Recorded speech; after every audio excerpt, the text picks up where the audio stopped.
ನಮಸ್ಕಾರ ವೀಕ್ಷಕರೇ. ಮೈಸೂರಿನ ಅಧಿದೇವತೆ ನಮ್ಮೆಲ್ಲರ ಅಚ್ಚುಮೆಚ್ಚಿನ ಚಾಮುಂಡೇಶ್ವರಿ ದೇವಿ.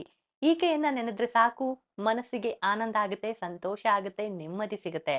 ನಾಳೆ ಚಾಮುಂಡೇಶ್ವರಿಯ ಹುಟ್ಟುಹಬ್ಬ. ಈ ಹುಟ್ಟುಹಬ್ಬದ ಸಂದರ್ಭದಲ್ಲಿ ಚಾಮುಂಡೇಶ್ವರಿ ಬಗ್ಗೆ ಕೆಲವೊಂದು ಮಾಹಿತಿಗಳನ್ನ ನಾವು ತಿಳ್ಕೊಳ್ಳೇಬೇಕು.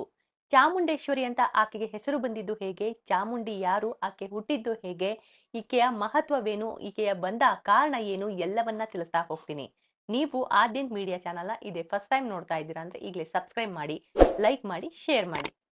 ವಿಜಯನಗರ ಕಾಲದಿಂದಲೂ ಒಡೆಯರ ಕುಲ ದೇವತೆಯಾಗಿ ಈಕೆಯನ್ನ ಪೂಜೆ ಮಾಡ್ತಾ ಬರ್ತಾ ಇದ್ದಾರೆ. ಆದ್ರೆ ಈಕೆ ಹಿನ್ನೆಲೆ ಏನು, ಈಕೆ ಉಗಮವಾಗಿದ್ದು ಯಾಕೆ ಅನ್ನೋ ಪ್ರಶ್ನೆಗೆ ಬಹಳಷ್ಟು ಜನಕ್ಕೆ ಉತ್ತರನೇ ಗೊತ್ತಿಲ್ಲ. ಅದರ ಬಗ್ಗೆ ಕಂಪ್ಲೀಟ್ ಮಾಹಿತಿ ಇಲ್ಲಿದೆ, ಕೇಳಿ.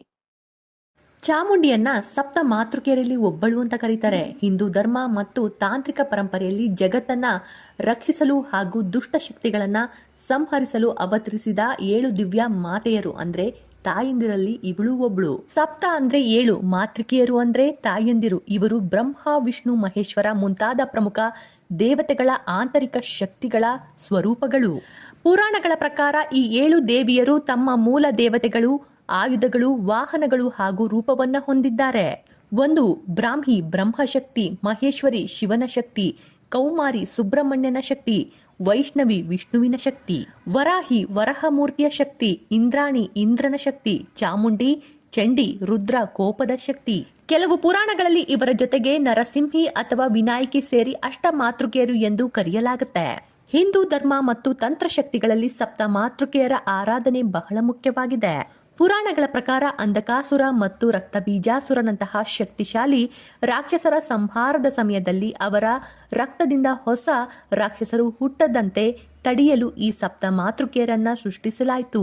ಇವರು ಕೇವಲ ಯುದ್ಧದ ಶಕ್ತಿಗಳಷ್ಟೇ ಅಲ್ಲ, ಜಗತ್ತಿನ ಸೃಷ್ಟಿ ಮತ್ತು ರಕ್ಷಣೆಯ ತಾಯಿಯ ರೂಪಗಳು.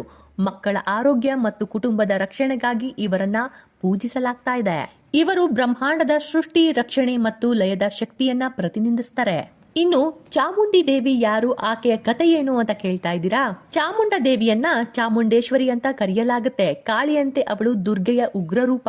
ಭಗವತಿ ದುರ್ಗೆಯ ಉಗ್ರ ಅವತಾರವೇ ಭಗವತಿ ಚಾಮುಂಡ. ಮಾತಿ ಗೌರಿನೇ ಅವಳಾಗಿದ್ದಾಳೆ.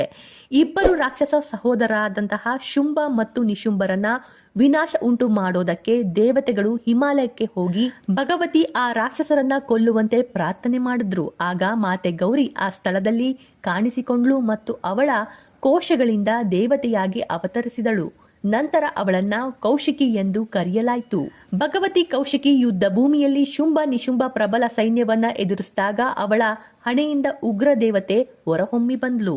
ಅವಳು ಶುಂಭ ನಿಶುಂಭ ಪ್ರಬಲ ಸೈನ್ಯವನ್ನ ನಾಶ ಮಾಡಿದ್ಲು ಮತ್ತು ಅವರ ಇಬ್ಬರ ಗೂಂಡಗಳಾದಂತಹ ಚಂಡ ಮತ್ತು ಮುಂಡರನ್ನ ಕೊಂದ್ಲು. ಆದ್ದರಿಂದ ಅವಳನ್ನ ಚಾಮುಂಡ ಕಾಳಿ ಅಂತ ಕರೆಯಲಾಯಿತು. ಅವಳನ್ನ ಉಗ್ರ ದುರ್ಗೆ ಅಂತ ಕರೆಯಲಾಯಿತು. ನಂತರ ಮಾತೆ ಕೌಶಿಕಿ ದೌರ್ಜನ್ಯಗಳಿಂದ ಇಡೀ ವಿಶ್ವವನ್ನ ರಕ್ಷಿಸಿದಳು ಎಂದು ನಂಬಲಾಗುತ್ತೆ. ಮಾರ್ಕಂಡೇಯ ಮಹಾಪುರಾಣದ ಪ್ರಕಾರ ಅವಳ ಮಹಿಮೆ ವಿಜಯ ಬಹಳ ದೊಡ್ಡದು. ನಮ್ಗೆಲ್ಲ ಗೊತ್ತಿರುವಂತಹ ಮಾಹಿತಿ ಏನಂದ್ರೆ, ಮಾರ್ಕಂಡೇಯ ಪುರಾಣದ ಪ್ರಕಾರ ಚಂಡ ಮುಂಡ ಎಂಬ ಇಬ್ರು ರಾಕ್ಷಸರಿದ್ರು.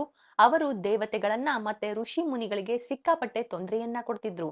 ಹಾಗಾಗಿ ಅವರೆಲ್ಲ ಭಗವತಿ ಗೌರಿ ಹತ್ರ ಹೋಗಿ ಬೇಡಿಕೊಂಡ್ರು. ಆಕೆ ಕಾಳಿಯಾಗಿ ಚಾಮುಂಡಿಯಾಗಿ ಅವರನ್ನೆಲ್ಲ ಸಂಹಾರ ಮಾಡಿದ್ಲು. ಚಂಡ ಮುಂಡವನ್ನ ಇಬ್ಬರನ್ನ ಸಂಹಾರ ಮಾಡಿದ್ರಿಂದ ಆಕೆಗೆ ಚಾಮುಂಡಿ ಅಂತ ಹೆಸರು ಬಂತು ಅಂತ.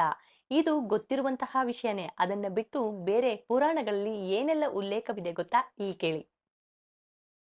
ಶುಂಭ ಮತ್ತು ನಿಶುಂಭ ಎಂಬ ಅಸುರರ ಸೈನ್ಯದಲ್ಲಿದ್ದಂತಹ ಚಂಡ ಮತ್ತು ಮುಂಡ ಎಂಬ ಬಲಿಷ್ಠ ರಾಕ್ಷಸರು ದೇವತೆಗಳಿಗೆ ಮತ್ತು ಋಷಿ ಮುನಿಗಳಿಗೆ ತೀವ್ರ ತೊಂದರೆಯನ್ನೇ ಕೊಡ್ತಾ ಇದ್ರು.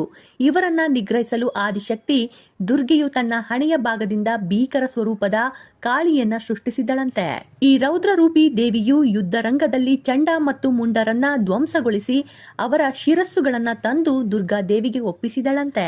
ಆಕೆಯ ಪರಾಕ್ರಮಕ್ಕೆ ಮೆಚ್ಚಿದ ದುರ್ಗಾದೇವಿಯು, ನೀನು ಚಂಡ ಮತ್ತು ಮುಂಡರನ್ನ ಸೀಳಿ ಕೊಂದಿದ್ರಿಂದ ಇನ್ಮುಂದೆ ಜಗತ್ನಲ್ಲಿ ಚಾಮುಂಡಿ ಎಂಬ ಹೆಸರಿನಿಂದ ಪ್ರಸಿದ್ಧಿ ಆಗ್ತೀಯಾ ಎಂದು ಹರಿಸ್ತಾಳೆ. ಇನ್ನು ಸ್ಥಳೀಯ ಮಾಹಿತಿ ಪ್ರಕಾರ ಪ್ರಸ್ತುತ ಮೈಸೂರು ಇರುವ ಮಹರ್ಷಿ ಮಂಡಲವನ್ನ ಆಳ್ತಿದ್ದ ರಾಕ್ಷಸ ಮಹಿಷಾಸುರನನ್ನ ಸಂಹರಿಸಲು ದೇವಿ ಪಾರ್ವತಿ ಚಾಮುಂಡೇಶ್ವರಿ ರೂಪ ತಾಳಿದಳು. ಮೈಸೂರಿನ ಅಧಿದೇವತೆಯಾದ ಈಕೆ ಇದೇ ಶಕ್ತಿಯಿಂದ ಲೋಕವನ್ನ ಪೀಡಿಸುತ್ತಿದ್ದ ಮಹಿಷಾಸುರನನ್ನ ಮರ್ದನ ಮಾಡಿ ಮಹಿಷಾಸುರ ಮರ್ದಿನಿಯಾಗಿರೋದ್ರಿಂದ ಈಕೆಯನ್ನ ಪೂಜಿಸಲಾಗ್ತಾ ಇದೆ. ಮೈಸೂರಿನ ಚಾಮುಂಡಿ ಬೆಟ್ಟದ ಮೇಲೆಯೇ ದೇವಿ ಮಹಿಷಾಸುರನೆಂಬ ರಾಕ್ಷಸನನ್ನ ವಧಿಸಿದಳು ಎಂಬ ನಂಬಿಕೆ ಇದೆ.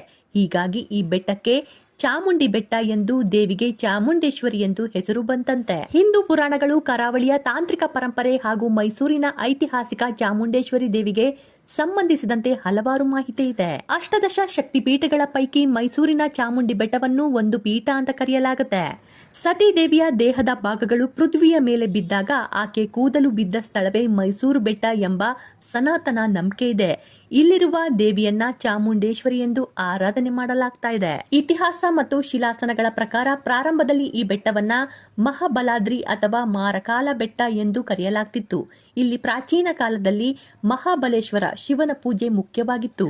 16ನೇ ಶತಮಾನದೀಚೆಗೆ ವಿಜಯನಗರದ ಅರಸರು ಹಾಗೂ ಮೈಸೂರು ಒಡೆಯರ್ ಸಂಸ್ಥಾನದ ದೊರೆಗಳು, ವಿಶೇಷವಾಗಿ ರಾಜ ಒಡೆಯರ್ ಮತ್ತು ಚಾಮರಾಜ ಒಡೆಯರ್ ದೇವಿಯನ್ನ ತಮ್ಮ ಕುಲ ದೇವತೆಯಾಗಿ ಆರಾಧಿಸಲು ತೊಡಗಿದ್ರು.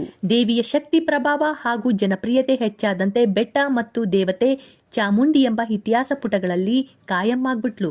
ಒಡೆಯರ್ ಮನೆತನದ ಇತಿಹಾಸದ ಪ್ರಕಾರ 4ನೇ ಚಾಮರಾಜ ಒಡೆಯರ್ ಅವರು ಒಮ್ಮೆ ಬೆಟ್ಟಕ್ಕೆ ಭೇಟಿ ನೀಡಿದಾಗ ಅವರ ಮೇಲೆ ಸಿಡಿಲು ಬಡಿತಂತೆ. ದೇವಿಯ ಕೃಪೆಯಿಂದ ಅವರಿಗೆ ಪ್ರಾಣಕ್ಕೆ ಏನು ಅಪಾಯ ಆಗಿಲ್ಲ, ಆದ್ರೆ ಅವರ ತಲೆಯ ಕೂದಲೆಲ್ಲ ಉದುರಿ ಹೋಯ್ತಂತೆ. ಅಂದಿನಿಂದ ಅವರಿಗೆ ಬೋಳ ಚಾಮರಾಜ ಒಡೆಯರ್ ಎಂಬ ಹೆಸರು ಬಂತು. ಈ ಘಟನೆಯ ನಂತರ ಅವರು ದೇವಿಯನ್ನ ತಮ್ಮ ರಕ್ಷಕ ದೇವತೆಯಾಗಿ ಸ್ವೀಕರಿಸಿ ದೇವಸ್ಥಾನದ ಅಭಿವೃದ್ಧಿಗೆ ವಿಶೇಷ ಕೊಡುಗೆಯನ್ನೇ ನೀಡಿದ್ರು.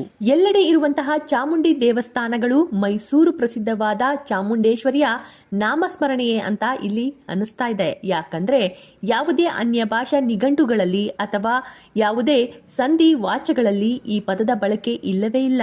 ಅಲ್ಲದೆ ಈ ಹೆಸರು ಮೈಸೂರು ಸೀಮೆಯ ಜನಸಾಮಾನ್ಯರ ಹೆಸರುಗಳಲ್ಲಿಯೂ ಬಹಳ ಬಳಕೆಯಲ್ಲಿದೆ. ಚಾಮಕ್ಕ, ಚಾಮರಾಜ, ಚಾಮಪ್ಪ, ಚಾವುಂಡರಾಯ, ಚಾವಿ ಹೀಗೆ ಇಂತಹ ಹೆಸರುಗಳು ಮತ್ತೆಲ್ಲೂ ಕಂಡುಬರೋದಿಲ್ಲ. ಇದು ಅಲ್ಲದೆ ಚಾಮುಂಡಿಗೆ ಮೂಲವಾದ ಮೈಸೂರಿನ ಪಕ್ಕದಲ್ಲೇ ಇನ್ನೊಬ್ಬ ಉಂಡ ದೈವವಿದೆ. ಅದೇ ನಂಜುಂಡ. ನಂಜನ್ನ ಉಂಡವನು ಅಪ್ಪಟ ಕನ್ನಡದ ಹೆಸರು. ಅದೇ ರೀತಿ ಚಾಮುಂಡಿ, ಚಾಮ ಪ್ಲಸ್ ಉಂಡವಳು ಚಾಮುಂಡಿಯಾದವಳು. ಚಾಮುಂಡಿಯು ದುರ್ಗೆಯ ಪರಿವಾರದ ಪ್ರಮುಖ ಯೋಗಿನಿಯರಲ್ಲಿ ಒಬ್ಬಳಾದ್ಲು. ಇನ್ನು ಗರ್ಭಗುಡಿಯಲ್ಲಿರುವ ಚಾಮುಂಡೇಶ್ವರಿ ದೇವಿಯ ವಿಗ್ರಹವು ಒಂದು ವಿಶಿಷ್ಟ ಯೋಗ ಮುದ್ರೆಯಲ್ಲಿದೆ. ದೇವಿಯ ಬಲ ಹಿಮ್ಮಡಿಯು ಮಾನವ ದೇಹದ 7 ಚಕ್ರಗಳಲ್ಲಿ ಅತ್ಯಂತ ಕೆಳಗಿನ ಮೂಲಾಧಾರ ಚಕ್ರವನ್ನ ಒತ್ತಿ ಹಿಡಿದಿರುವ ಭಂಗಿಯಲ್ಲಿದೆ. ಇದು ಅತ್ಯಂತ ಶಕ್ತಿಶಾಲಿ ಯೋಗ ಸ್ಥಿತಿಯನ್ನ ಪ್ರತಿಬಿಂಬಿಸುತ್ತೆ. ಮೈಸೂರಿನ ಅಧಿದೇವತೆಯಾದ ಶ್ರೀ ಚಾಮುಂಡೇಶ್ವರಿ ಅಮ್ಮನವರ ವರ್ಧಂತಿ ಚಾಮುಂಡಿ ಬೆಟ್ಟದಲ್ಲಿ ಅತ್ಯಂತ ವೈಭವದಿಂದ ಆಚರಣೆ ಮಾಡಲಾಗುತ್ತೆ.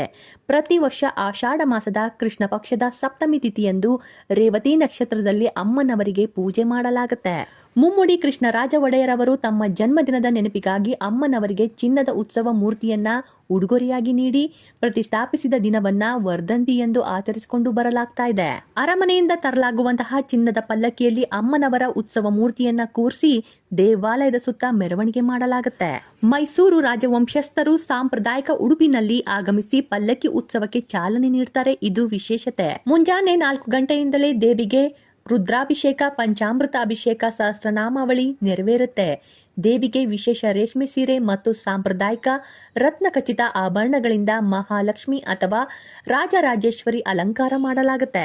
ಇದು ನಮ್ಮ ಇತಿಹಾಸ, ಪುರಾಣ, ಸಂಸ್ಕೃತಿ ಬಗ್ಗೆ ಇದ್ದಂತಹ ಮಾಹಿತಿ ಆಗಿತ್ತು.